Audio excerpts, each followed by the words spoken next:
Hello বন্ধুরা, তোমরা সবাই কেমন আছো? অনেক দিন পর একটা ছোট্ট মিনি ব্লগ নিয়ে চলে এসেছি তোমাদের কাছে, তোমাদের সাথে শেয়ার করব বলে। আমি আর আমার শাশুড়ি মা মিলে আমার কাকি শ্বশুর বাড়িতে যাচ্ছি। ওখানে আমার মা, আমার শাশুড়ি মা রান্না করবে, ভোগের রান্না করবে। তো এসে দেখি আমার কাকি শাশুড়ি সব জোগাড়, সবজি টবজি রেখে দিয়েছে, নিজে শাক বাছছে।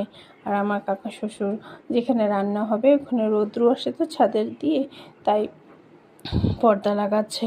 তারপর আমরা ড্রেস সেরে মা তো রান্নায় বসে গেল, আর আমিও ওইখানে হেল্প করছি মার সঙ্গে, সবজি টবজি কেটে দিলাম। আর আমার কাকি শাশুড়ি বাটনা বেটে দিচ্ছে। তো রান্না প্রায় চেপেই আসছে।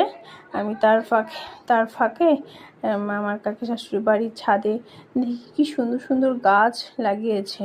আর একটা লেবুগুলো দেখেছো? তোমাদের সাথে দেখো, লেবুগুলো খুব সুন্দর।